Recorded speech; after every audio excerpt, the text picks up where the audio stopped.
The jewel of Hudson Yards is set to reopen, but the reason you won't be able to climb the vessel alone.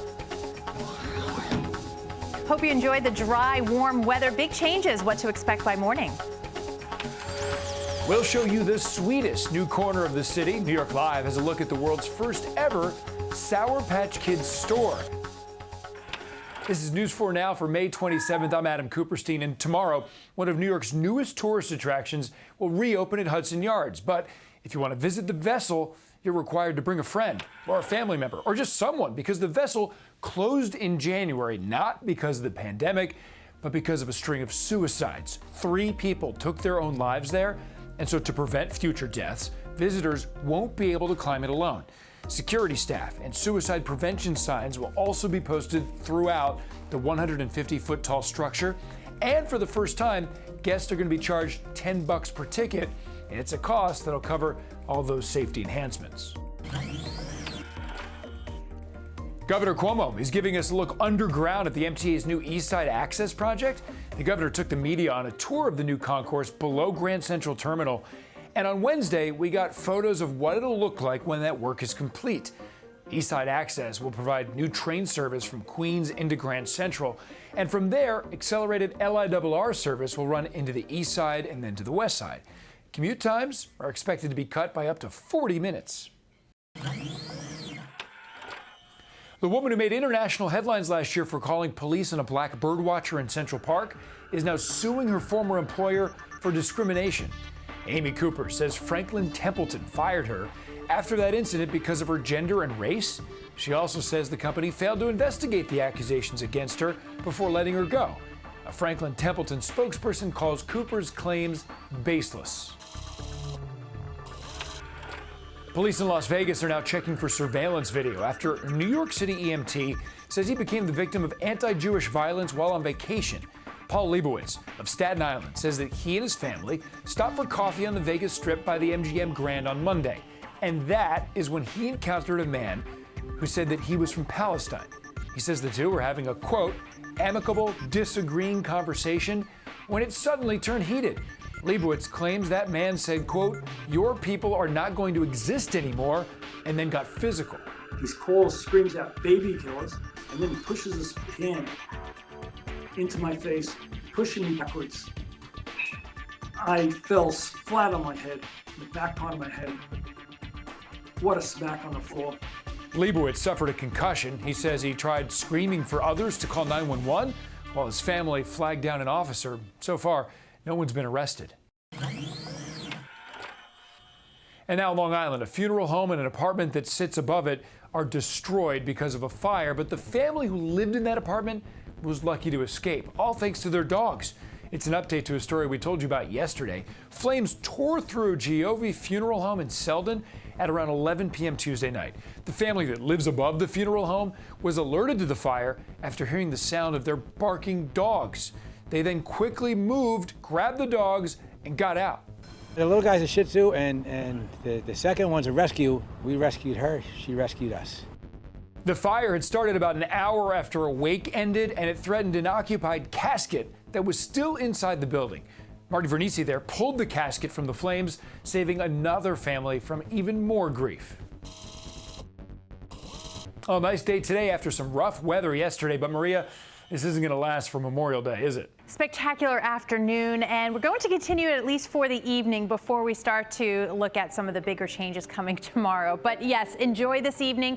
Temperatures staying in the upper 70s, near 80 degrees. That low humidity, just a little bit of a breeze, pleasant. We're seeing temperatures drop into the 70s by 10 o'clock, and then a few clouds beginning to roll in by late tonight. But overall, very quiet and cool start to the day tomorrow. 58 degrees for the city. We'll see some 40s back on the map from Sussex, Poughkeepsie, and Monticello. But we are staying dry for now. You can see overnight and toward tomorrow morning, it is just the clouds, but starting for the middle of the day tomorrow, the rain moves back in, and yes, it will be heavy at times, not feeling like the beautiful summer day that we had today.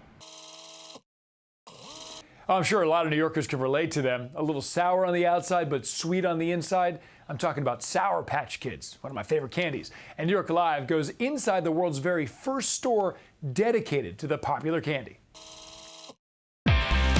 What's sour then sweet and just turned 35? The world's first ever Sour Patch Kids store, and lucky for us, it has landed right here in New York, making Bond and Broadway the sweetest corner in the city. Danielle, I know it's going to be a good day when we are doing an interview outside of a candy store. Can you tell me what goes on inside of those doors? Sure. So we have brought the Sour Patch Kids to life in a whole new way. We've taken the sour than sweet lifestyle and recreated it. The kids have moved to New York. It's like a sugar explosion. I love that you were hitting us with it the second you walk in. This is bait. The second you walk in, you can create your own Sour Patch Kids mix. So we have all of our different flavors here. Put on your gloves, take your tongs, and create whatever mix you choose. That looks perfect. How did I do? Yeah, looks great. You also have created this incredible menu. Tell me what's on it. You can get things like Sour Patch Kids ice cream. You can get a sour than sweet smoothie. Oh, there's the sour, there's the sweet, and now it's gone. Sour Patch Kids cotton candy that's spun with sour sugar and then topped with candy pieces. This is insane. It's like an explosion of flavor right now. So there's a whole range of menu items for everyone to enjoy. But here's the thing about the store. This is not a pop-up. You guys are here to stay. That is exactly right. So if you're in New York City and you're able to join us, we would love to have you. But if it's not your time right now, that's okay. We're not going anywhere.